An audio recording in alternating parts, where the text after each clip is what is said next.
Hola amigos, ¿cómo están? Me da mucho gusto saludarlos. Los teníamos muy abandonados, lo reconocemos, lo admito, pero ya estamos aquí y ya vamos a iniciar y vamos a estar aquí con ustedes más cerca. Vamos a, aunque sea un ratito, pero estar con ustedes todos los días. Vamos a intentar estar con ustedes todos los días, alrededor de las 3, 3:30 de la tarde, para poder seguir platicando de todos los temas que hay que saber, que hay que conocer, para, ya vienen las vacaciones de los chicos y es un momento muy bonito del año, es un momento extraordinario, podemos hacer tantas cosas que por eso me avine a traer estos libros que les voy a comentar el día de hoy, de Jaime Montel, que son extraordinarios sobre la Ciudad de México, el cómo fue creada. Les va a gustar saber todo esto. Pero el verano también es tiempo de muchas otras cosas y de eso vamos a platicar. Y me acompaña Nacho. Aquí está Nacho. Un saludo para nuestro auditorio, Nacho. Claro que sí, doctor, buenas tardes a todos nuestros amigos, ya estamos aquí listos para escuchar acerca de un tema tan interesante como la construcción de nuestra ciudad, de donde vivimos, donde andamos diario, ¿no? Exactamente. ¿Qué tenemos que hacer? ¿A dónde vamos? Porque hay muchas cosas que se llaman de tal forma, Exactamente, es etcétera, que es bellísima, una de las ciudades más grandes del mundo, con más historia, porque esta es una ciudad antiquísima, es una ciudad muy vieja, muy muy antigua, pero de eso vamos a hablar, de eso vamos a hablar y por lo tanto vamos a estar contestándoles, de manera que si ustedes quieren preguntar, intervenir, si ustedes quieren saber y nos preguntan, pues lo vamos a estar haciendo interactivo para que esto pueda suceder. Vamos a comenzar, como todo, debe comenzar por el principio. ¿Y qué es en este caso el principio? Bueno, pues todos damos por hecho que sabemos leer. Todo el mundo da por hecho que sabemos leer. Y a veces no reflexionamos cuáles son los secretos del cuerpo, los secretos de la sabiduría corporal. Es impresionante el dato que les voy a dar hoy para aprender a leer. Leemos y al leer suponemos que lo sabemos hacer, pero si lo sabemos hacer, es verdad que sabemos leer. Bueno, aquí está el libro de Jaime Montel que se llama México el Inicio 1521-1534. Y si yo quiero leer este libro, pues lo que puedo hacer es esto. Y estaría cometiendo un terrible error. Esto nunca se debe hacer. Uno no debe leer así. Esto está muy mal. ¿Por qué? Porque cuando leemos, el sentido de la vista está en el hemisferio occipital de nuestro cerebro. Tenemos cables que unen los ojos con el centro visual del cerebro. 32 cables para el ojo derecho, 32 cables para el ojo izquierdo. Y esos cables llevan las imágenes de el ojo a el centro visual. En realidad los ojos son extensiones del cerebro y tienen neurobiología, tienen funciones. Los ojos detectan la luz, las lluvias de fotones, que es la luz, y podemos distinguir la imagen de lo que estamos mirando. Cuando leemos, eso es lo que hacen los ojos, distinguir la imagen de lo que estamos leyendo. Pero, a ver, Nacho, tenemos dos ojos y nada más una imagen. ¿Por qué? Sí, ¿cómo funcionará? Yo creo que nadie nos los preguntamos, ¿no? Nada más la recibimos, la interpretamos y listo. Pero El ¿cómo cerebro funciona? es una computadora, Nacho. Ujú, Entonces toma la imagen del ojo derecho, toma la imagen del ojo izquierdo ujú. y las funde en una sola imagen que se llama visión estereoscópica. Todas las biologías que hemos evolucionado ojos al frente para cazar, tenemos los ojos de enfrente. todos los animales cazadores tienen los ojos hacia el frente. Por ejemplo, un lobo. Por ejemplo, Las águilas. un águila, pero sobre todo los felinos pues tienen los ojos hacia el frente, los leones, los tigres, las panteras. En cambio, los animales herbívoros, por ejemplo, los caballos, las vacas, tienen los ojos a los lados. Uno para allá y el otro para el otro lado. Porque ellos cuando comen, pues lo que hacen es enchocar su cabeza y muerden donde está su alimento. Sin embargo, los seres humanos somos homínidos y sí obtenemos nuestra comida a través del movimiento, a través de la cacería, a través del usar herramientas, desde una simple piedra. Y entonces el cerebro evolucionó para darnos esta capacidad. Y entonces miramos de frente. Y cuando miramos de frente, fíjate bien, Nacho, tenemos dos ojos, pero hay una enorme distancia entre uno y el otro. ¿Cómo cuánto hay de distancia entre un ojo y el otro? Pues mínimo unos 2-3 centímetros. De hecho, más, Nacho, como 6. Ah, claro, entre... Sí, como unos 5 o 6. Y llegan a ser 10. ¿Y para qué es esto? Para la visión estereoscópica. Bueno, ¿te fijas que las visiones se cruzan? Forman una X. Cuando miramos, los ángulos visuales generan la forma de un compás. Y eso le permite al cerebro humano que podamos calcular la distancia de donde va caminando nuestra comida. Si no tuviéramos el ángulo visual, no tendríamos lo que llamamos una visión de la distancia de lo que queremos, por ejemplo, cazar. Podemos calcular la distancia por el cruzamiento de los ángulos visuales. Sin embargo, a la hora de la lectura, hay algo muy interesante. Los ojos son estructuras biológicas formadas por conos y bastones. Las células que hay en las retinas son conos y bastones. Los conos son ciegos al color, son ciegos al revés. Los bastones son ciegos al color y los conos, hay 3 tipos de conos, nos dan la capacidad de ver colores. Hay conos que ven básicamente el rojo, conos que ven el verde y conos que ven el azul. Como son los colores primarios, la mezcla de estos 3 colores da como resultado que podemos ver todos los colores. Hay miles de rojos, miles de verdes, miles de azules, miles de naranjas, miles de amarillos. Todos los colores tienen miles de tonalidades. Y el ojo humano puede ver no la totalidad de las tonalidades, pero una gran parte de las tonalidades. Esto se debe gracias a los conos y los bastones que están en nuestras retinas. Cuando leemos, lo hacemos casi siempre en blanco y negro, como cualquier libro. Las letras en negro son la parte oscura y el papel más claro. Y entonces podemos perfectamente leer. Cuando leemos, los ojos lo que hacen es fotografiar y tomar fotos fijas. Y esas fotos fijas son nuestra visión. Podemos tomar 90 fotografías cada minuto. Por lo tanto, podemos ver en un minuto 90 imágenes diferentes. Y eso nos da la ilusión óptica de que tenemos vista continua, pero no tenemos vista continua. Como un video. Parece un video, ¿no? Pero no es un video, son fotos fijas en movimiento. Y entonces eso genera el efecto cinematográfico. La palabra cine viene de kine o kinema. Significa mover o moverse o movimiento. Por lo tanto, las fotos que vamos tomando con nuestros ojos nos dan la ilusión del movimiento de tan rápidas que son. Entonces creemos que estamos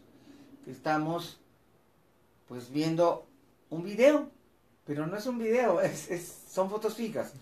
Cuando leemos, fijamos la vista y enfocamos. Con el cristalino de los ojos, enfocamos. Y entonces vamos leyendo, recogiendo pedacitos del material. Nos enfocamos, como aprendimos a leer cuando éramos niños. nos enseñaron a silabear, aprendimos a leer silabeando. Entonces nuestros ojos, el cristalino, se enfoca en sílabas. El hecho de que se enfoque en sílabas significa que tomas una fotografía de la sílaba. Y así vamos juntando nuestras fotografías. Y es muy divertido porque esas fotografías sumadas es nuestra lectura. Pero hay un problema muy grave. El ojo tiene un nervio óptico que viaja a través de 32 cables de fibra óptica para el ojo derecho y otros tantos al ojo izquierdo. Pero la fibra óptica comienza exactamente en el punto del centro del ojo. ¿Y qué crees que pasa, Nacho? ¿Qué pasa, doctor? Que hay una parte donde la retina no tiene conos y bastones. Y entonces deja un punto ciego, que es como una rueda de este tamaño, negra. Y en esa rueda negra se producen los fantasmas visuales. Fantasmas visuales. Fantasmas O visuales. sea que sí existen los fantasmas. Sí existen, pero como defecto óptico. No se trata de entidades así como la mano peluda. Paranormal, no, sí. no. Se trata de efectos ópticos. Y lo grave es que ese parche, la computadora cerebral lo llena pues, con lo que haya. Con lo que hay.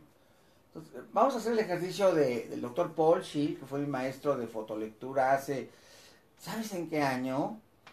En 1996. Ya hace 21 años. Es bastante, ¿verdad, Nacho? Se Poquito. pasan muy rápido. Y mi maestro de fotolectura fue el doctor Paul Schill. Vino de Estados Unidos, de Minnesota, para darnos un curso en el TEC de Monterrey, del campus de la ciudad de Monterrey, en 1996. Una maravilla de curso, que fue cuando yo lo conocí. Y entonces él, como mucha gente no lo cree, nos decía, vamos a hacer el ejercicio que viene en su libro Fotolectura o Photo Reading de Paul Schill. Y fíjate qué interesante, pon tus dedos así y le vamos a pedir al auditorio que los ponga. Dile lo que ves a la gente. El fantasma visual que vas a ver. Sí, veo... Bueno, al centro no veo muy bien. O sea, como que... Fíjate un que espacio aquí entre los dedos. súbele y le bajas. ¿Y qué se ve ahí en medio? Una salchicha. Sí, de hecho. Una salchicha que flota entre los dos dedos. Ajá. Una coctelera, ¿no? Una salchicha cóctel. Y descríbele a la gente lo que estás viendo, Nacho. Pues al centro justamente, o sea, están mis dos dedos, evidentemente al lado izquierdo y al lado derecho, pero al centro sí veo como si tuviera un tercer dedo Ajá, Aquí, pero pues, flotando, flotando, sí. sin estar conectado con las manos. Aquí. Exacto. Ajá. Y es algo fantástico. ¿Por qué crees que ves ese fantasma? Pues lo acaba de decir, reconstruye la mente, ¿no? El cerebro y la mente reconstruyen el espacio vacío. Y entonces quiere decir que ahí vemos muchos fantasmas, no nada más este. Cuando vamos en la carretera siempre se ve pavimento mojado. Sí, Pero cuando llegamos nunca Nada. hubo nada mojado. no, no. A veces miramos a la distancia y vemos una laguna. Una gran laguna. Esperamos pasar por ahí y nunca llega a la laguna No, nada. porque era una alucinación visual. Era un fantasma visual. ¿Por qué? Porque el tener este punto oscuro vacío provoca que ahí pueda surgir cualquier cosa. Cuando estamos leyendo, el punto oscuro cae exactamente sobre la página. Justo en la página. Justo en la página, a menos que tengamos la habilidad de desplazarlo. Si ponemos así en el centro de la página, aquí va a caer el punto oscuro. Si te fijas bien, hay veces que hasta se ve como que se mueven las letras. Es por el fantasma visual, que se mueven las letras no se pueden mover, están impresas en el papel, no pueden moverse ni caminan ni nada parecido, pero es una situación en esencia, es un fantasma visual. Pero ese fantasma hace que leamos despacio y no nos deja desarrollar grandes velocidades como 200, 400, 800, 1000 palabras por minuto. Es un gran problema. Entonces, ¿qué hacemos para que ya no se vea el fantasma visual? Bueno, es bien simple. Todos tenemos un ojo dominante y un ojo recesivo. Uno sabe cuál es su ojo dominante, en mi caso es el derecho y el recesivo el izquierdo. La gente luego te dice, ay, pues yo tengo problemas en la vista porque con un ojo veo muy bien y con el otro no. Pues entérense que todos somos así. Lo normal es así, que veas muy bien con un ojo y con el otro no. ¿A qué se debe esto? Bueno, a que desde que nacemos hay un instinto natural de dominancia. Por ejemplo, usamos más una pierna que la otra. Obvio, el pie que usas más se vuelve más robusto, inclusive más grande. Se desarrolla más. Se le llama recio, porque se desarrolla más y todos tenemos un pie más grande que el otro, porque ese es el pie diestro. Y por lo tanto, más grande, más fuerte y más hábil. Y lo vemos en las manos, ¿no, Nacho? También, sí. Escribimos con una, si somos zurdos, la dominante pues es la izquierda, y si somos derechos, pues la dominante es la derecha. Y la que usamos más es la que es más hábil, con la que escribimos, pues es la derecha o la izquierda. No importa cuál de las dos, pero hay una dominante. Con los ojos, ¿por qué tendría que ser diferente? Es exactamente igual. Hay un ojo dominante y hay un ojo recesivo. El más hábil es el dominante. Y es por el lado que debemos leer. Ahí está el gran secreto y el gran descubrimiento. Yo leo así. Cuando echo la vista hacia mi ojo dominante, desaparece el punto oscuro. Bueno. Y ya no me estorba. Sí, y entonces ya no veo que se muevan jamás las letras. Entonces es importante que tú sepas cuál es tu ojo dominante. ¿Cómo saberlo? Muy sencillo. Cuando te miras al espejo, vas a ver que tienes un ojo grande y uno chico. Y si no le preguntas a una amistad o a un pariente, un familiar, a tu papá, a tu mamá, a tu hermano, a tu prima, a tu tío, dime cuál es el ojo que tengo más grande. Ese es otro gran trauma para la gente. Dice, ¿cómo que tengo un ojo más grande? Todos tenemos un ojo más grande. Exacto. ¿Verdad? Mira, ahí está Luis grabando, Luis Jalón grabando. A ver, enséñale tu cara a Luis para que te diga cuál es tu ojo, tu ojo dominante. Para que la gente también lo pueda ver. Ahí lo veo, Luis. Perfecto. ¿Cuál es el grande y cuál es el chico? El chico es el ojo izquierdo. Este es el más chico. No, bueno, ¿El sí. izquierdo? El izquierdo, sí. Sí. Este es más grande. Es correcto y es normal. Bueno, es lo que se percibe. Todos son normales. A veces hay mucha diferencia y a veces poca, pero si hay uno que sea más grande. Entonces ahorita la gente va a ir a buscar un espejo o le va a preguntar a alguien y a ver cuál es su ojo dominante y entonces van a poner su ángulo visual siempre del lado del ojo grande para poder evitar el punto oscuro. Es importante. Punto ciego también se llama. Punto ciego o punto oscuro. Qué padre saber estas cosas, ¿no? Sí, está padrísimo. Qué importante saberlas. Y como viene el verano, a los chicos salen a vacaciones, es el momento de mandarlos a mi curso de verano de lectura veloz, porque van a aprender todas estas cosas, van a aprender acerca del punto ciego, van a aprender acerca de la lectura, van a aprender acerca de el arte de mirar, el arte de aprender, el arte de saber. Entonces va a comenzar el curso verano de técnicas británicas y americanas de estudio y lectura veloz, maravilloso, para realmente entender cómo trabaja la biología de nuestro cerebro, la biología de nuestra mente, nuestra biología, cómo sacarle más provecho y cómo usar nuestro cerebro óptimamente para conseguir todo lo que queramos. Entonces viene el curso de verano, ya pueden pedir informes, va a haber varios cursos de verano, pero el primero comienza esta semana, el próximo viernes, el 16 de junio 2017. 16 de junio 2017 comenzamos. Así es que es tu oportunidad, qué maravillosa oportunidad, saber acerca de la biología humana y sus cualidades, sus capacidades, algo fabuloso, es algo maravilloso. Así es que marquen mis números telefónicos, aquí están, 5610-0069 y 5520-0224, porque ya viene el curso de verano de lectura veloz. Aquí están los teléfonos 5520-0224 y el 5610-0069 para que manden a sus chamacos conmigo al curso de verano. Pueden mandarlo al curso de técnicas británicas y americanas de estudio y créanme que cuando regresan del curso ya les gusta estudiar, ya les gusta leer, ya conocieron los secretos de la mente y del cerebro que son maravillosos y que te invitan a crecer y desarrollarte y mejorar tus capacidades. Pero también voy a tener este verano, como curso de verano, el taller de autoestima. Así es que ahí está la oportunidad, o autoestima o lectura veloz para aprovechar este verano. ¿Y cómo podemos aprovechar también este verano? Por cierto, el curso de autoestima comienza el día 26 de junio. Ese día comienza mi curso de autoestima. Ese día es mi cumpleaños, el 26 de junio. Con todo y regalo. Exactamente. El 26 de junio es mi cumpleaños y comienza el curso de autoestima.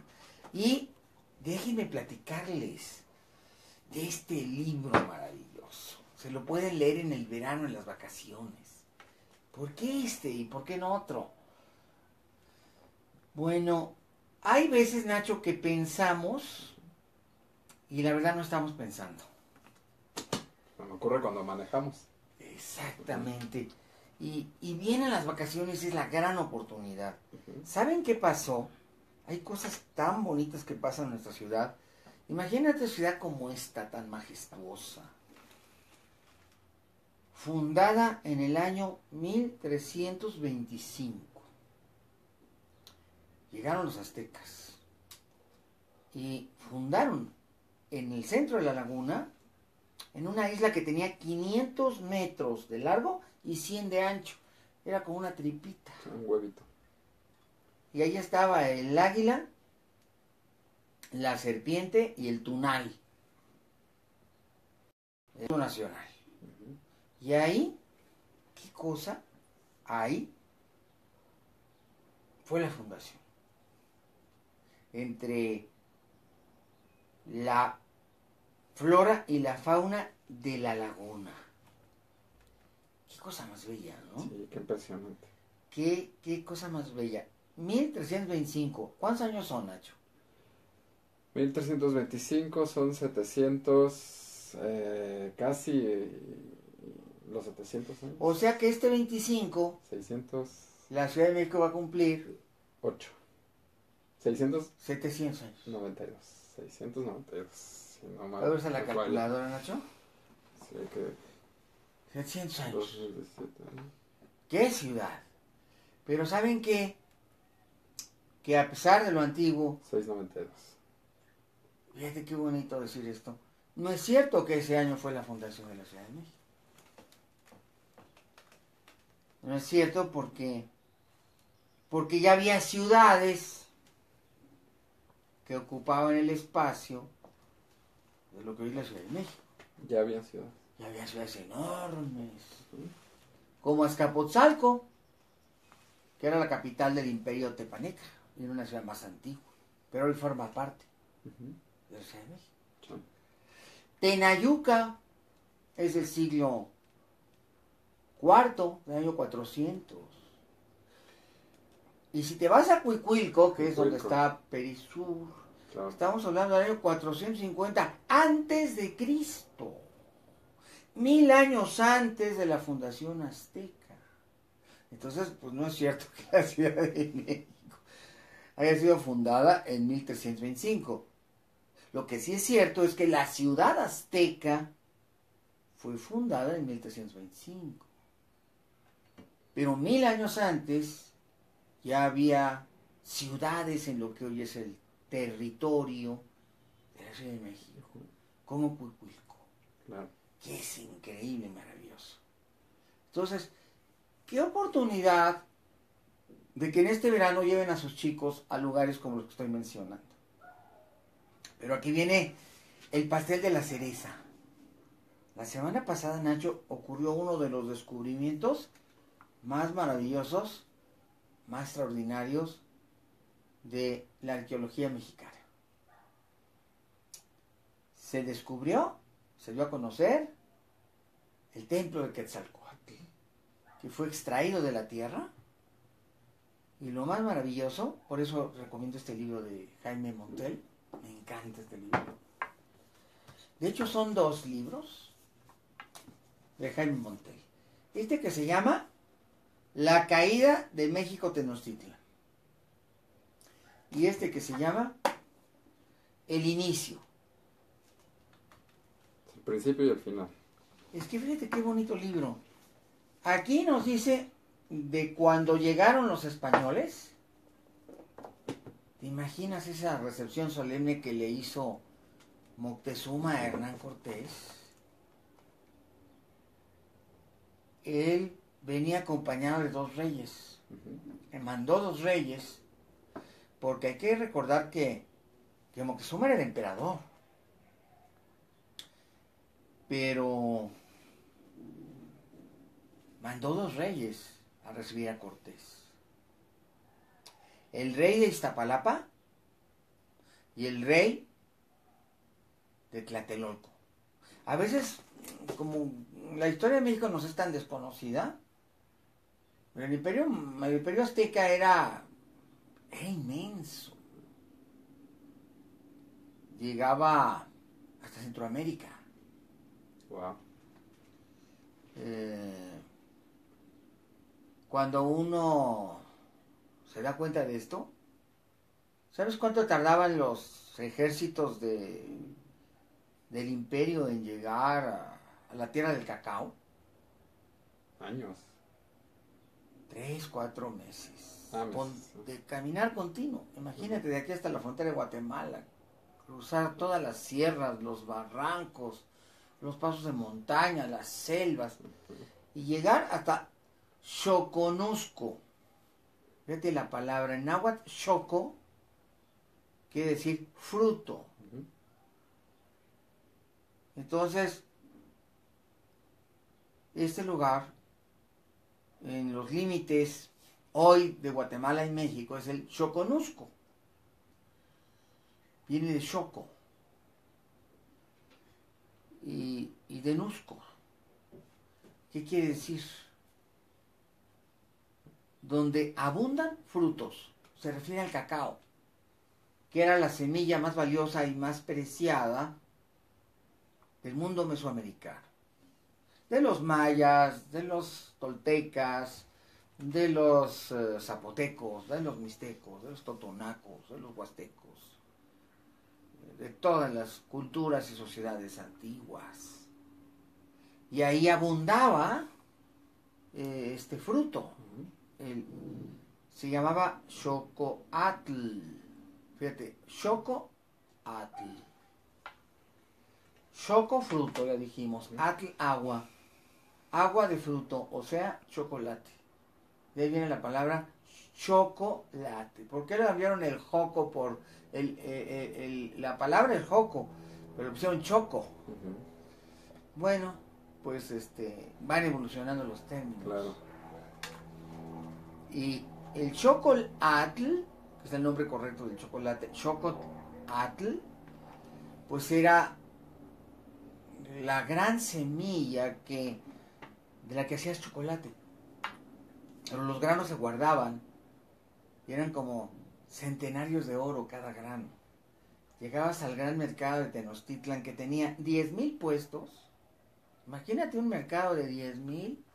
Obviamente es el tianguis. 10,000 puestos. Enorme. Inmenso. Centro comercial. Un inmenso centro comercial. Y vendían todo. Traído a veces de 1,000 kilómetros de distancia. Desde Yucatán, por las rutas de comercio. Los comerciantes eran los pochtecas, que eran grandes empresarios, que ponían su capital en riesgo para poder ir a esas enormes expediciones. Iban resguardados por soldados del imperio, pero tenían que pasar viajando meses, a veces años. Llegaron a lugares remotísimos. Por el norte hay evidencia de que llegaban hasta Chihuahua, Sonora, Nuevo México. Por el sur llegaban hasta Honduras. Todo el Mayapán, que era Yucatán, y la costa de Honduras, que eran las Cibueras, y también Tabasco. Y traían estos frutos maravillosos de la tierra, muy preciados, como por ejemplo los jades, las malaquitas, que eran muy valiosos. La piedra de jade y la malaquita. La traían del norte de Honduras y del oriente de Chiapas y el norte de Guatemala. Y llevaban la obsidiana, que era de la región del centro de México. Y hacían intercambio de comercio. Imagínate estos movimientos. Y precisamente llegar al mercado de Tenochtitlan y llevar todos esos pieles de jaguar, plumajes de quetzal, que eran muy caros, muy valiosos. Todos los plumajes de las aves exóticas de la región del sureste, de las selvas de Tabasco, de Veracruz, de Chiapas, de Guatemala, de Honduras, eran muy valiosos. Y llegaba todo ese comercio al Valle de México. Eran docenas de caravanas que iban, unas iban, otras venían, se encontraban en el camino, les iban diciendo lo que iba a haber adelante. Luego, pues, a veces había inundaciones, había huracanes, bueno, lo que tiene que haber. Claro. Y ese era el pasado de nuestra ciudad. Y bueno, narra Montel, tomando los cronistas más importantes, como Solís, como Gómara, Bernal Díaz, el mismo Hernán Cortés, esa ciudad como era. Y dice, ahí frente al Templo Mayor, y dice la distancia exacta, de acuerdo a los cronistas, se encuentra un gran templo circular, el templo de Ejecatl Quetzalcóatl. Y ahí en el templo de Ejecatl Quetzalcóatl está la sede de este dios, que prohíbe los sacrificios humanos, que no le gustan, no le agradan, y que vaticina que vendrá un fin del mundo por haber practicado esas conductas. Y es muy interesante ver esta dualidad que había entre los aztecas, porque este dios había prohibido, había una visión tan diferente, y sin embargo, pues es como el mundo de hoy. Nosotros en nuestras escuelas promovemos la paz, el orden, la alegría, el bienestar, la felicidad. Y sin embargo, lo que vemos cuando salimos a las calles es la violencia, los robos, los delitos, la delincuencia. Y entonces vemos que entre los aztecas y nosotros no había mucha diferencia. Claro. Había esta doble visión. Y poder entender el significado de este descubrimiento, pues es algo maravilloso, porque estamos conociendo cómo todo lo que los cronistas dijeron es verdad. Entonces, cuando leemos este libro de Montel, él nos habla de cómo era Tenochtitlan en el primer libro y cómo fue destruida. Pero el segundo es algo increíble, porque abarca un periodo que va de 1521 a 1534. ¡Qué cosa más bella! Fíjate, la ciudad de Tenochtitlan es destruida hasta sus cimientos. Los españoles llegan en 1519, cuando reciben a Moctezuma, viene Hernán Cortés con los dos reyes que le han dado la acogida. ¿Y sabes quiénes eran estos dos reyes? El de Texcoco, perdón, el rey de Tlatelolco y el rey de Iztapalapa. El rey de Iztapalapa era Cuitláhuac, hermano de Moctezuma. Y el rey de Tlatelolco era Cuauhtémoc, sobrino de Moctezuma. Y él llega, escoltado por esos dos reyes que le han ido a dar la bienvenida, y se encuentran ¿Te has fijado ahí donde está la estación Pino Suárez? Pino Suárez, sí. Hay unos rascacielos, hay unos edificios, y hay una estación, y hay un mercado, y ahí está la estación. Ujú. Ahí es donde se encontraron. Moctezuma Claro, salió sí, de la un Gran momento. Tenochtitlan, rebasó los muros había un perímetro sagrado, que era donde estaban los 72 edificios, Ujú. que señala Marquina en su maqueta, esa que está ahí en el metro, Entre Pino Suárez y en Pino Suárez. Zócalo. Exactamente, hay una maqueta en la estación Zócalo. Ujú. Esa es la maqueta de Marquina, de los 72 edificios, 78 edificios, son 78. Bernal Díaz describe los edificios y Bernardino de Sahagún los enumera. Y entonces, tomando los relatos de Bernal Díaz y de Bernardino de Sahagún, Marquina, un arquitecto mexicano, hace la maqueta. Y esa está en el Museo Nacional de Antropología, en la sala azteca, en la sala mexica, en el Museo Nacional de Antropología y en el metro. Entonces, si lo quieren ver, puede ir a ver. Y en esa maqueta vemos los 78 edificios y había un muro de serpientes que separaba el umbral de la ciudad como tal Ujú. y de la zona sagrada, la zona monumental. O sea, no cualquiera entraba. En fechas especiales todos podían entrar, pero de diario no. Eran fechas especiales. Grandes fiestas, grandes celebraciones religiosas, todos entraban, pero no de lo cotidiano. Ujú. Era como la ciudad sagrada en Pekín, Ujú. que estaba reservada a los monarcas, pero había fechas en que sí podía entrar la gente, el pueblo, a grandes eventos. Aquí era igual. Y Moctezuma flanquea los límites de la zona sagrada, de la gran arquitectura, de las grandes plazas, de los grandes edificios maravillosos, y ahí en la entrada de la calzada de Tlalpan, porque Tenochtitlan tenía varias calzadas. Estaba hacia el norte la de Tepeyacac, que es donde están los misterios. Ujú. Estaba hacia el poniente la de Tacuba.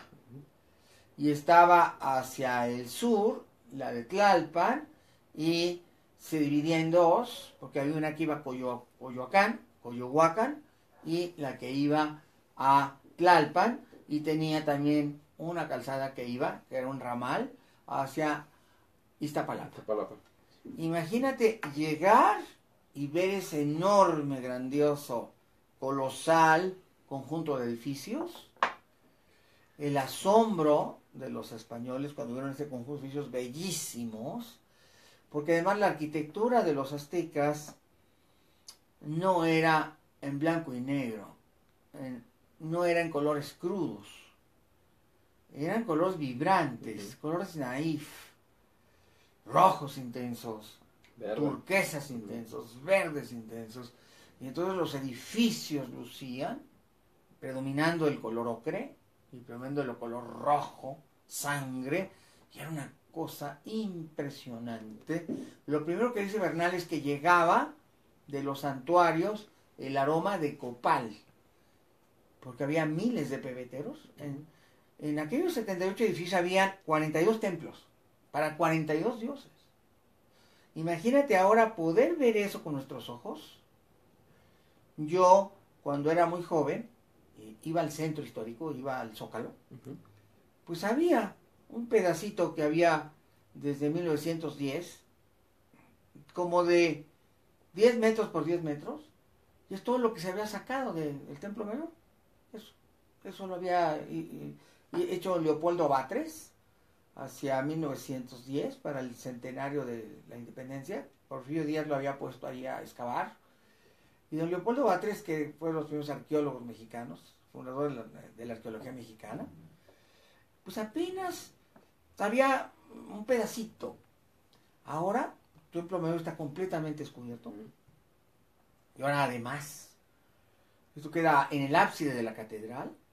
Vamos a ver esta maravilla que es el templo de Quetzalcóatl, que era el ombligo, por eso era redondo, porque era un ombligo, era el ombligo de la zona sagrada. Las 4 estructuras, los cuatro grandes límites, la plancha de plazas, templos, palacios, era el centro del imperio azteca, de ese colosal imperio, y ahí eso fue arrasado en 1521.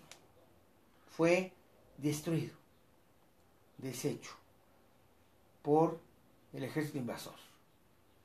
Y en este libro, 1521 y 1524, fíjate, de 21 al 31, 10 años, y 3 más, 34. En 13 años se levantó de nuevo la ciudad. 13 años es muy poquito tiempo.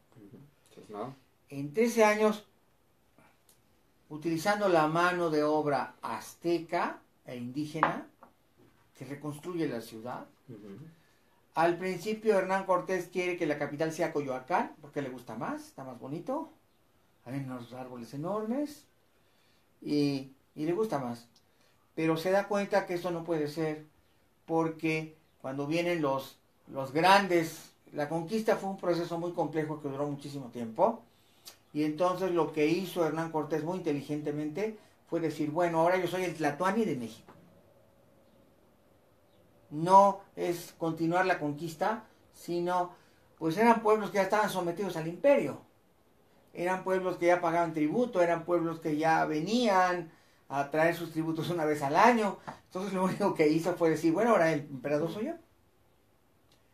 Mantiene vivo a Cuauhtémoc por eso un tiempo, porque lo usaba como señuelo, para que siguieran llegando los tributos, y él se coloca y dice, bueno, antes el emperador vivía en el palacio, ahora yo voy a hacer un palacio a la usanza de Sevilla, o a la usanza de Valladolid, a la usanza española, y construye el primer Palacio Nacional, que era en realidad el palacio de el conquistador, que después sería el palacio de los virreyes.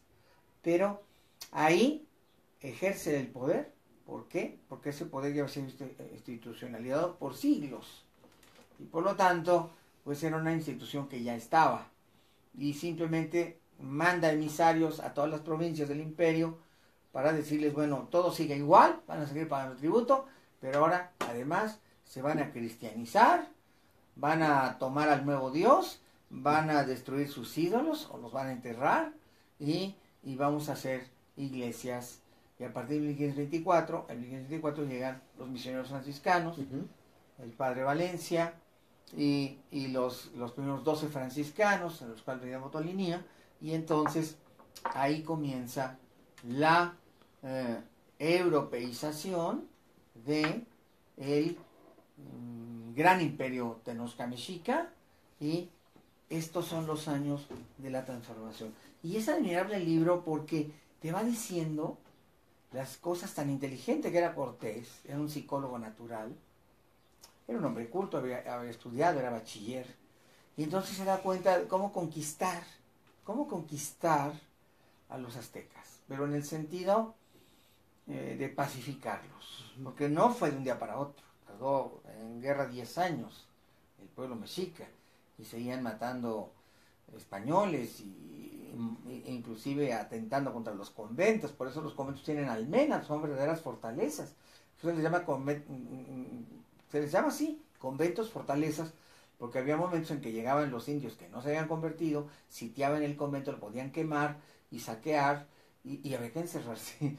Había que encerrarse, y por eso se llaman conventos fortalezas. No, las almenas no eran para jugar, eran realmente, había soldados que los cuidaban y obviamente rechazaban, repelían los ataques.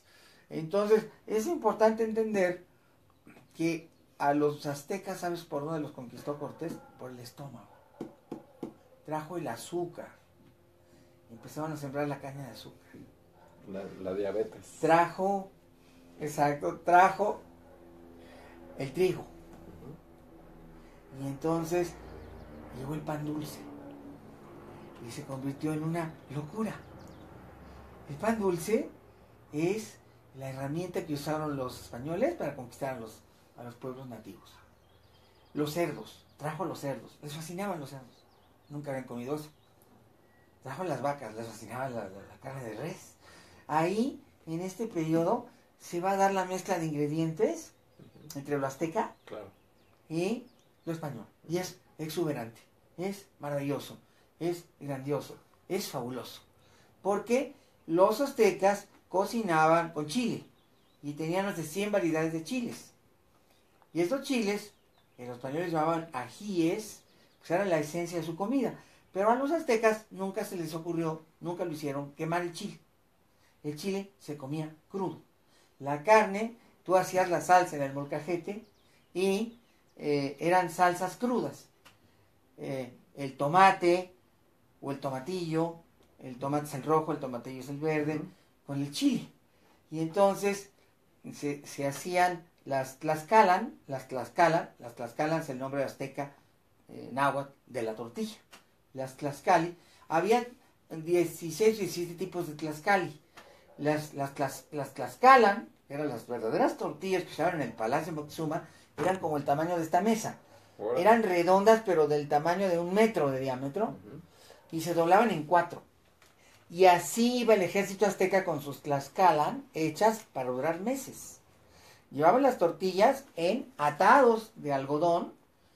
Todavía se usa eso, ¿no? La servilleta de algodón y las tortillas van en medio. Sí, de hecho. Entonces, iban las cuatro partes y metían en como sábanas de algodón muy fino, y así iba avanzando el ejército azteca.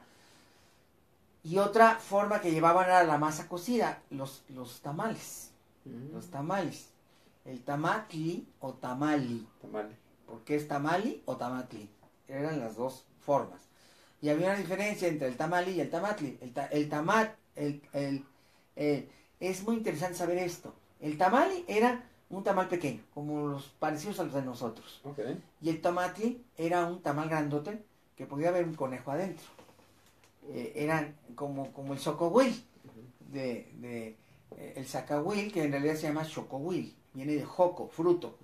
El xocohuil, o zacahuil, como le dicen ahora, era un tamal grandote.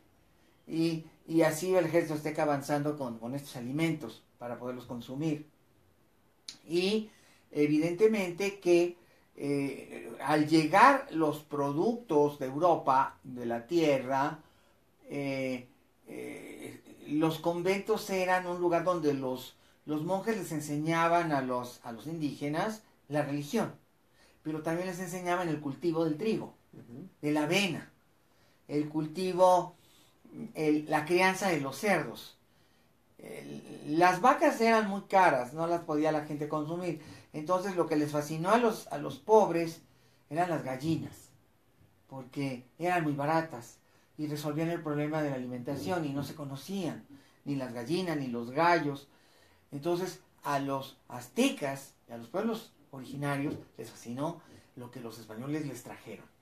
Les trajeron cosas maravillosas, como las gallinas, y aquí había los pavos, eran de aquí. Los guacholos siempre los habíamos consumido, pero los guacholos eran más bien silvestres, salvajes. Iban a cazarlos a los bosques, porque eran un ave de los bosques. En cambio, las aves de corral, las gallinas, los gallos, los pollos, eran una nueva era de la alimentación. Y entonces, en los conventos, los frailes empezaron a probar el chile y las salsas aztecas y no les gustaron. Les gustaban y los empezaron a cocinar. Entonces, fue en los conventos donde hubo esta mezcla de ingredientes maravillosos, porque los monjes cultivaban su propia comida. Les trajeron las cebollas. A los aztecas les fascinaron las cebollas. Mezclaron con el tomate y el chile y salió el pico de gallo. Las cebollas siempre han sido, en todas las civilizaciones, muy apreciadas. En Egipto, el faraón a sus soldados les regalaba cebollas. Les daba cebollas. Era la gran, en egiptología, yo estoy en mi curso de egiptología, no se lo vayan a perder. Los faraones, cuando estaban construyendo las pirámides, procuraban de que los soldados y que los obreros no carecieran de cebollas, porque los egipcios decían que la cebolla favorecía el poder viril, Y hoy estudios recientes de dos universidades en Estados Unidos, la Universidad del Sur de California y la Universidad de Harvard, han demostrado que sí tiene cierto efecto en el cuerpo, calenturiento, o un efecto, digamos que afrodisíaco, la cebolla, consumida cruda y en grandes cantidades. Si la cocinas o te la dan asadita, ya no tienen los efectos. Pero si la consumes cruda y en grandes cantidades, puede tener efectos. Y entonces a los faraones les interesaba que cuando se hicieron las pirámides en Egipto, pues uno imagina, siempre le ponen películas ahí, donde siempre están los hebreos haciendo las pirámides y esclavizados y golpeados. No, eso nunca pasó. Es más, los judíos ni siquiera existían cuando se construyeron las pirámides. Las pirámides se hicieron en el año 2500 a.C. Entonces esto es muy divertido, pero realmente los Hidrim empiezan a aparecer en los textos faraónicos hacia el año 1150 a.C. Entonces, antes no había Hidrim, por lo tanto ellos no fueron. Y sí, en cambio, fueron los pueblos egipcios que venían a trabajar 9 meses de sus provincias para el faraón y no cobraban, sino que no eran esclavos, eran campesinos y el faraón quería quedar muy bien con ellos y entonces procuraba que llegaran toneladas de cebollas para que estuvieran muy contentos porque no venían solos, venían con sus hijos, venían con sus esposas y cerca de las pirámides, a 2,5 kilómetros de Giza, se descubrió un yacimiento arqueológico donde había 10,000 casas, en donde ellos, era como su campamento, 10,000 casas, era un pueblo entero, y ahí es donde los obreros pernoctaban todas las noches y vivían con sus familias. Y hay muchos documentos donde la gran preocupación de los administradores de la obra era que hubiera suficientes cebollas. Llegaban barcos por el Nilo cargados de cebollas, porque eran muy apreciadas por esta creencia. Pero además, ¿sabes por qué? Porque los egipcios habían descubierto que la cebolla era antiséptica y era extraordinaria para combatir las enfermedades. Y como siempre había enfermos, porque pues al hacer una obra de esa magnitud siempre había accidentes. Bien, el clima de allá. Entonces las cebollas también, exactamente, las cebollas también se utilizaban para los médicos, para la medicina egipcia.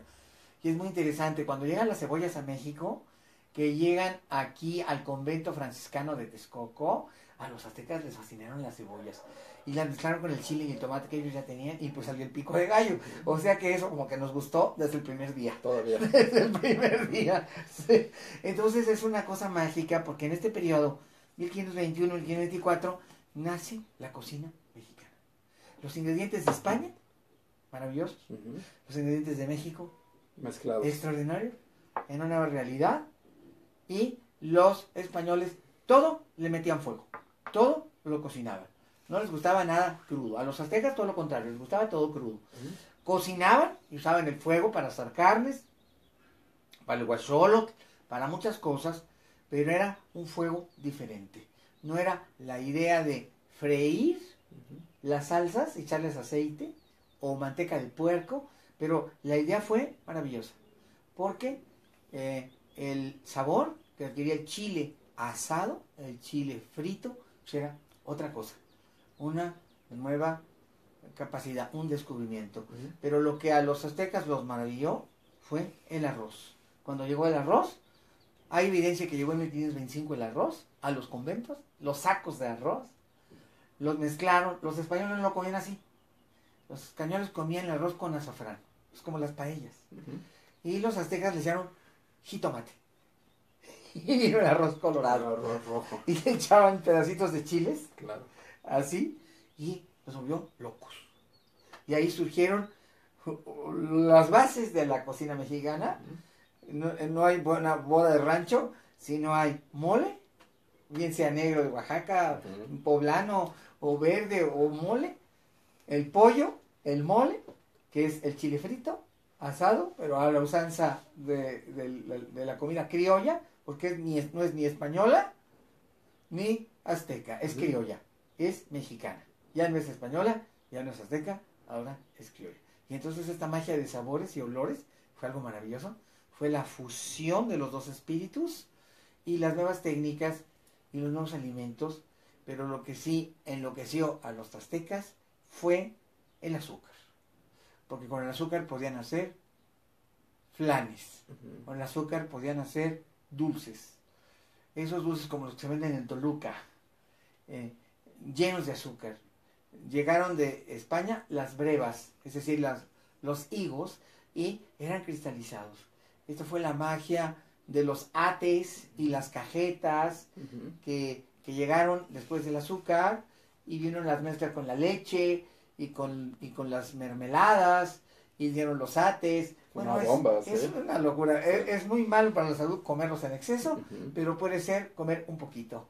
Puede ser bueno para la salud comer un poquito, solo un poquito. Claro. Pero este México, estos 13 años de México, se levantan, han sido los antiguos santuarios, los nuevos templos, los nuevos edificios, las nuevas calles, la nueva arquitectura, y es un hecho prodigioso que no pasó en ningún otro lugar del planeta. Los primeros virreyes, a partir de Antonio de Mendoza, que fue el primer virrey, ordenaron la construcción de los nuevos yacimientos, es decir, de las nuevas ciudades. ¿Cómo van surgiendo las ciudades? En 30 años ya había en la Nueva España 40 grandes ciudades. Eso es una cosa rara, que nunca pasó. Wow. Eso nunca pasó. España concentró su obra civilizadora en Nueva España. Era la joya de su corona, Claro. de todo el imperio español, que era global. Nueva España, por eso le dio su nombre. No había otra Nueva España. Había muchos: Nuevo León, Nueva Vizcaya, Nueva Santander, Nueva Segovia, por todo el continente americano. Pero en Nueva España, solo una Nueva España. Solo la joya de su corona. Él cuidó mucho, le quiso mucho, que explotó sus grandes Bastante, yacimientos sí. de plata, pero también dejó una obra civilizadora que es el origen de nuestra civilización, de nuestra cultura.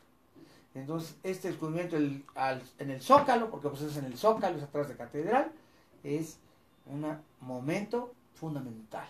Y hay que estar pendientes, porque en este momento los arqueólogos están trabajando, pero llegará el día en que por fin todos podamos entrar, visitar y ver Mirar, sí, por pues, nuestros propios ojos esta maravilla. Ver la enorme monumental catedral y a sus pies el templo antiguo de Seacatl Topiltzin Quetzalcóatl, al que los primeros frailes identificaron con Cristo.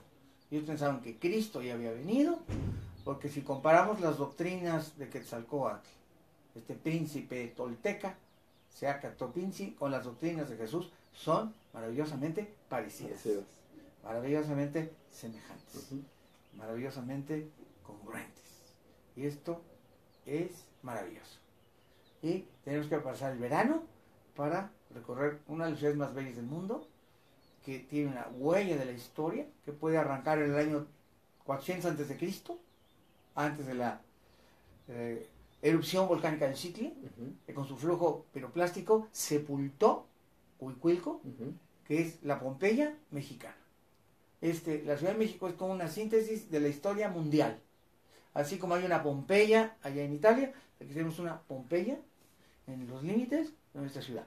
Pero la gente a veces va y se mete al centro comercial de Perisur y no visita lo que está enfrente, que es la gran ciudadela de Huicuilco, que hubo que sacar de la magma ígnea, hubo que sacar los edificios.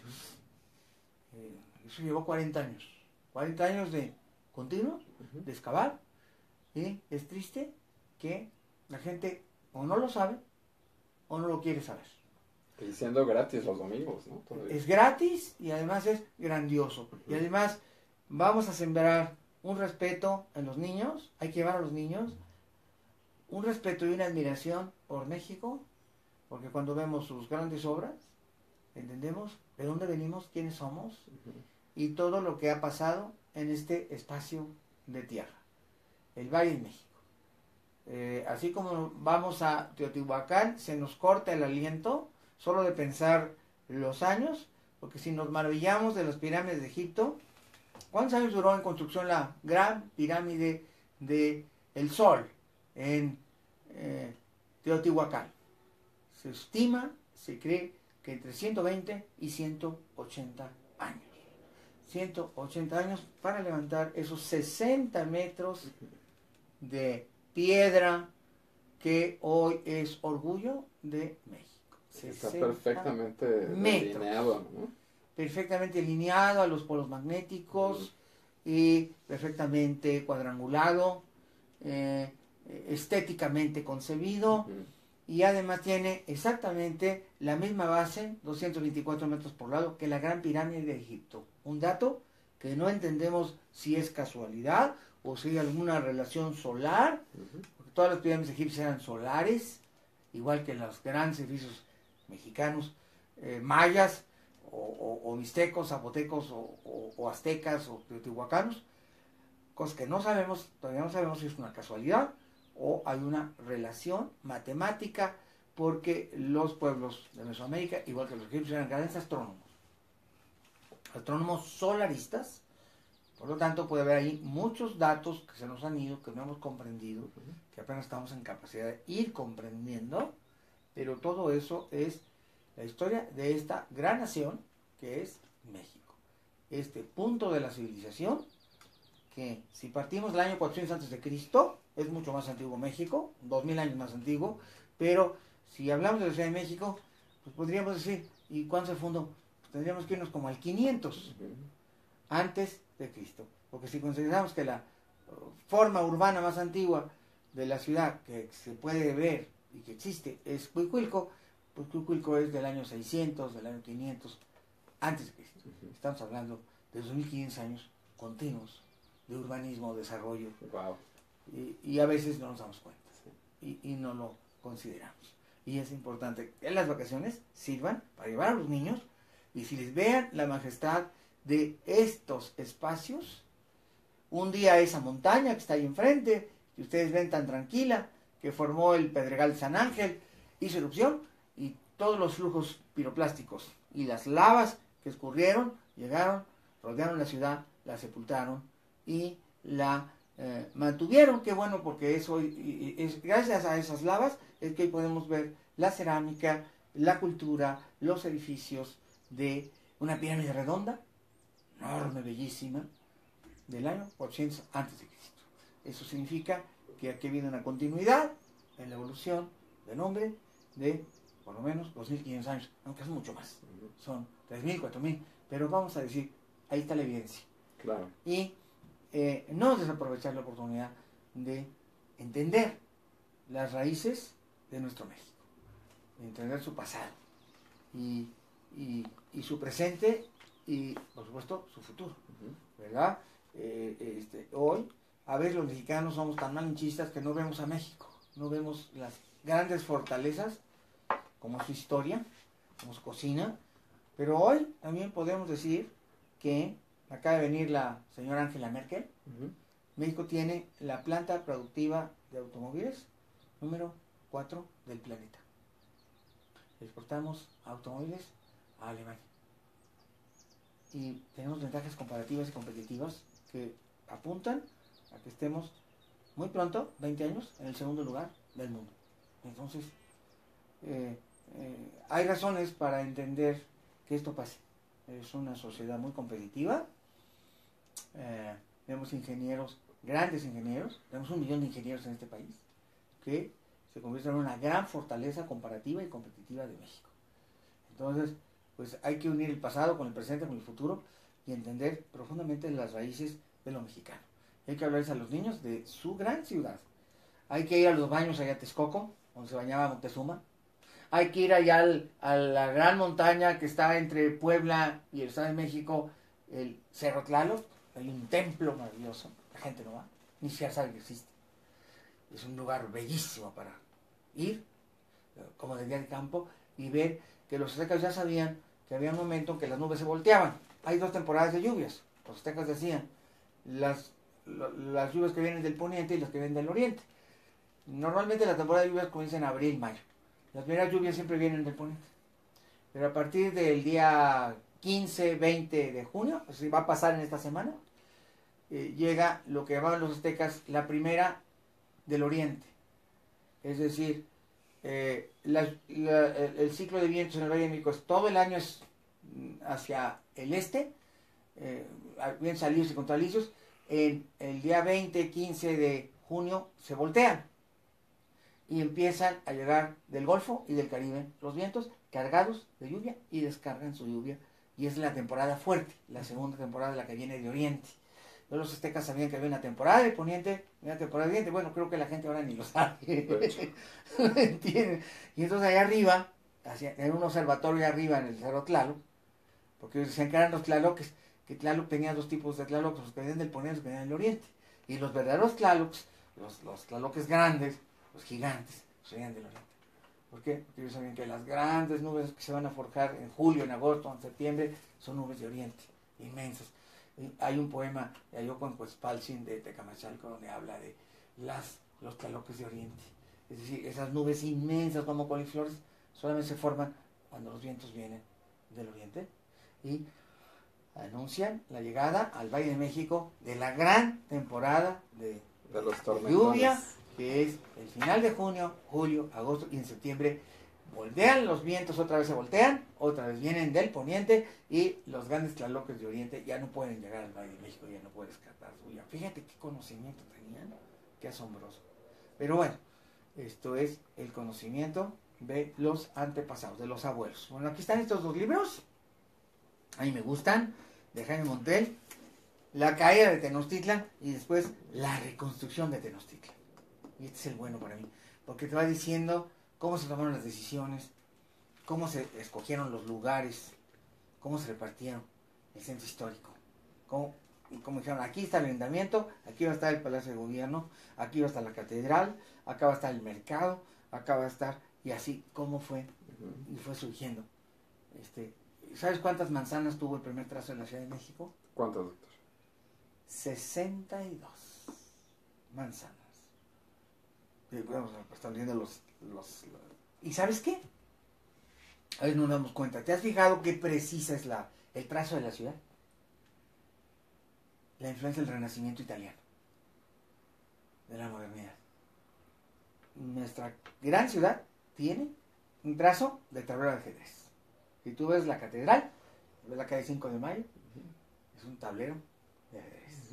Porque eran las corrientes urbanísticas del periodo. Cortés, que no era un ignorante, sabía que era la nueva era. Entonces la Ciudad de México nace bajo la bendición de esas grandes avenidas. ¿Te fijas cómo todas están en Cardio de Decumano? Eran los nombres que usaban los campamentos romanos, Cardio y Decumano. Y entonces todas las calles. ¿Y sabes por qué lo hizo así Cortés? Porque cuando llegó a Tenochtitlan y la vio, así era Tenochtitlan. Ya era así Tenochtitlan. Entonces respetó mucho el trazo original, porque ya era una gran ciudad monumental y tenía sus trazos perfectos. No eran trazos tortuosos, como los reales mineros, no sé, como Guanajuato, sí, como San Miguel de Allende, que todo da vueltas y tan gustito. Tasco también. Y no hay manera de pasar. Esa era una verdadera urbe, una urbe capitolina, una gran ciudad imperial, desde que fue trazada en 1325 por los aztecas, cuando llegó el primer momento de Tenochtitlan, cuando llegó finalmente la fundación.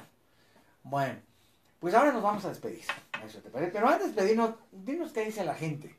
Claro que sí. Sigan nuestra recomendación de llevar a los niños a los grandes centros, ¿a dónde pueden llevar? A Cuicuilco, a Tlatelolco, al Templo Mayor, para la parte prehispánica. Llévenos. Y llévenos también a otros espacios maravillosos de la Ciudad de México y que son muy importantes, como los museos, el Museo Nacional de Antropología, para que amen su historia, amen su pasado. El Museo de la Ciudad de México, wow, el Anahuacalli, el Museo de Frida Kahlo, qué cosa más bonita. Tenemos tantos museos en esta ciudad, la ciudad con más museos del mundo. Entonces hay muchos lugares al caracol para conocer la historia, pero también los museos de arte, al Munal. Llévenlos al Munal, llévenlos al Museo de San Carlos. De veras, llévenlos. Aprovechen las vacaciones y tomen mis cursos de lectura veloz, aprendizaje acelerado de autoestima. Y los que les guste la historia, viene el de egiptología. Entonces pidan informes aquí al 5520-0224 y al 5610 0069. Ya vamos a comenzar. Aquí tengo mi calendario y les digo los días exactos. Esta semana, el viernes, el día 16 de junio, comienza el curso de técnicas británicas y americanas de estudio, lectura veloz, curso de verano para jóvenes y para adultos, para todas las edades. Y luego, el día 26 de junio, el curso de autoestima. Entonces, pregunten por los dos cursos. Y el curso del árbol de la vida, el día 27 de junio. Y también el curso de egiptología está por comenzar. Entonces, aprovechen su tiempo, llenen sus espacios, aprovechen y conozcan, y crezcan, y sean mejores personas. Porque la mejor guerra, la mejor batalla es la que libramos contra nosotros mismos, y el mayor éxito, el mejor de los triunfos, es el que tenemos contra nosotros mismos. Triunfar sobre nuestra pereza, sobre nuestra ignorancia, esos son verdaderos éxitos, son verdaderos triunfos. Entonces, todos debemos ser mejores como seres humanos, personas más cultas, personas apegadas a valores, honestas, honradas. Esto es importante, educar a los hijos con el ejemplo. Y ahora, vamos a ver qué dice la gente, ¿no? Claro que sí, doctor. Nos escriben Alejandra Pimentel e Ivy Sol, dicen que se está cortando un poquito, ahí ténganos paciencia, que es el internet. Nunca es leal. El internet de repente es así. Es esquivo, es vanidoso, es veleidoso. Mónica Orozco dice: maestro, ¿qué piensa de la hipótesis del prestigiado autor Jan Duverger respecto a que Bernal Díaz, un soldado raso, no pudo escribir la crónica de la conquista y afirma que se trata de Hernán Cortés con un seudónimo? Por supuesto, esto lo plantea después de realizar una gran investigación. Bien, Duverger es un historiador serio. Yo he leído su Hernán Cortés por lo menos unas 10 o 15 veces, o más, quizá 20 o 25 veces. Me gusta su forma de analizar, me gusta su estilo, su profundidad en el análisis. Pero no comparto su teoría, no creo que sea verdad, y le voy a decir por qué. Cuando yo me formé como historiador de carrera en la Universidad Nacional Autónoma de México, en la Facultad de Filosofía y Letras, esta teoría ya era vieja, ya se manejaba. Estoy hablando de 1975. Y ya entonces, hace 50 años, ya era una teoría posible. Es como decir que Maximiliano no se murió y que se fue a El Salvador y allá Juárez lo perdonó porque eran masones de grado 33 y le permitió seguir existiendo. Y ahí hay un personaje cuando llegas a la ciudad de Salvador, a la ciudad de San Salvador, todo el mundo te habla de este personaje, Justo Armas, y dice, no, Justo Armas era Maximiliano de Habsburgo, que Juárez lo perdonó y se vino a refugiar acá. Y entonces hay un misterio. Mucha gente dice, no, es que Maximiliano no era, porque llegaron su cuerpo a Viena y su madre, la archiduquesa Sofía, dijo, no es mi hijo, mide 10 centímetros más, es otro austriaco que seguramente quedó muerto y lo embalsamaron para sustituir el cuerpo de mi hijo. Y dice, no, es que pues todo apunta a que Justo Armas es en realidad Maximiliano de Habsburgo, y Justo Armas vivió allí 50 años más en El Salvador. Es muy poético, es muy hipotético, es muy especulativo, suena muy bonito, y entonces en la historia siempre hay estos elementos. No murió, sino que lo perdonó y hay una historia secreta. Y a todo el mundo le gustan las historias secretas. Eso mismo pasa con la tesis de Duverger. Yo recuerdo que escuché la opinión en aquellos años de los mejores historiadores de México. Mis maestros. El doctor Ernesto Alemán, por ejemplo, el doctor Edmundo O'Gorman, por ejemplo, el doctor Blanquel, los grandes maestros sobre el tema de conquista de México, Miguel León Portilla, otros más, y ya había esta especulación. Pero si analizamos el contexto verdadero, déjeme decirle que Hernán Cortés es el poder, la autoridad. Escribe sus cartas de relación al emperador Carlos V. Ahí él narra todos los eventos y la conquista. Y después de que la conquista se consuma, hay un hartazgo de la gente que venía con Cortés, su propia tropa, sus propios soldados. Están enojados, están molestos. Y están enojados y molestos porque la conquista la hicieron ellos y los méritos se los llevó el capitán, como siempre. Siempre la explotación del hombre por el hombre. Y cuando Bernal Díaz escribe, aquí tengo, bueno, aquí están todos los libros, también están los de Duverger, por supuesto. Cuando escribe la historia verdadera, conste que eso no estaba planeado, el libro está aquí porque siempre está aquí. Esto no estaba planeado. Usted hizo la pregunta ahora, le estoy respondiendo ahora. Entonces, aquí en este libro, la historia verdadera de la conquista de Bernal Díaz del Castillo, creo que hay que señalar el adjetivo verdadera. Eso quiere decir que lo que Hernán Cortés contó es mentira. Entonces, el propio Bernal tiene cuentas por cobrar contra Cortés.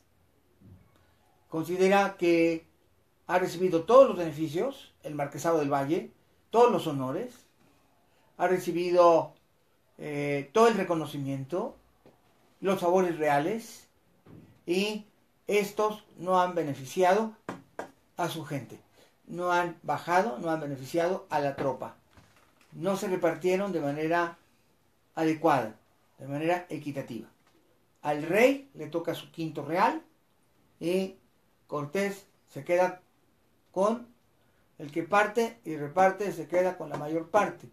Pero Bernal, ya viejo, ya anciano, en Guatemala, no quiso quedarse en la Nueva España, resentido, enojado, es la voz del pueblo, es la voz de los humildes, es la voz de su tropa, de sus soldados, los que realmente padecieron, los que lucharon y no se llevaron gran cosa, no fueron reconocidos, no fueron recompensados. Entonces es una diatriba contra Hernán Cortés. Por eso me parece que la tesis de decir que Cortés es Bernal es sin sentido y poco objetiva. De hecho, rudimentaria. Y las evidencias que da Duverger no son suficientes. No al menos para convencer a los grandes especialistas. No al menos para convencer a los grandes expertos.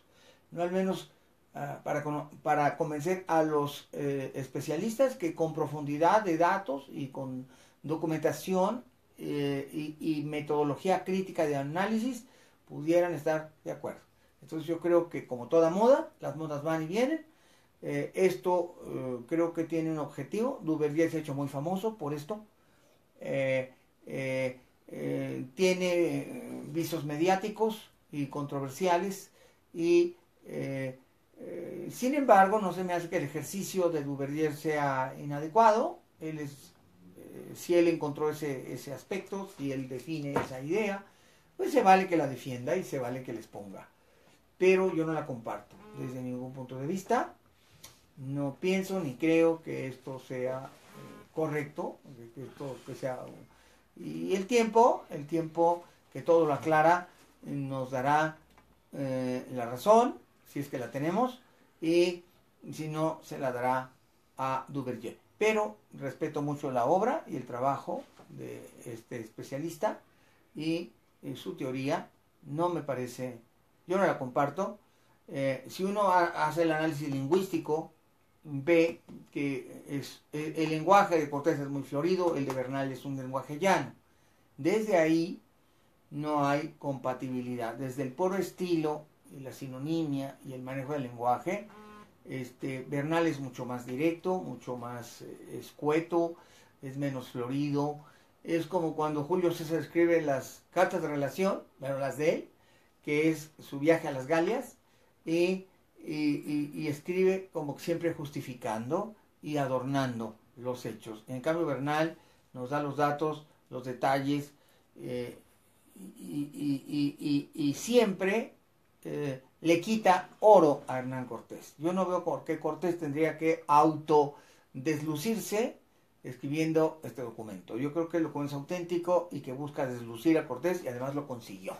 Y verdaderamente este es un gran libro, el de Bernal, y yo no comparto la teoría de que, al fin teoría, de que haya sido Cortés Bernal Díaz del Castillo. Además, históricamente ambos personajes son de contextos diferentes y la historicidad de ambos se puede comprobar. ¿Qué más dice la gente, Nacho? Lolita Méndez, es un gusto escucharlo, doctor. Saludos. Héctor Peña Castro dice, no pude conectarme en 2 semanas en Facebook hasta ahora y da la casualidad que no hubo transmisión del doctor Pepe. Ah, pues qué suerte, Qué afortunado. Un saludo. Marta Vargas, me gusta que transmita por internet, así no tenemos comerciales. De hecho. Eso es muy bueno. Tintalle Moon dice, ya lo extrañábamos, doctor, saludos. Malu Morales, me gusta mucho su programa y quisiera que vuelva al radio. Miriam Jiménez Meneses, fascinante tema, gracias, Dios lo bendice. Noria GR dice, gracias doctor, usted motiva con su ejemplo, gracias por compartir su conocimiento. Patricia Castillo dice, gracias por las enseñanzas. Norma Angélica Ayala Ibarra, muchas felicitaciones, qué interesante programa, saludos al doctor Pepe Cruz y también a un servidor. A Nacho. Así es. A Nacho lo quiere mucho nuestro auditorio.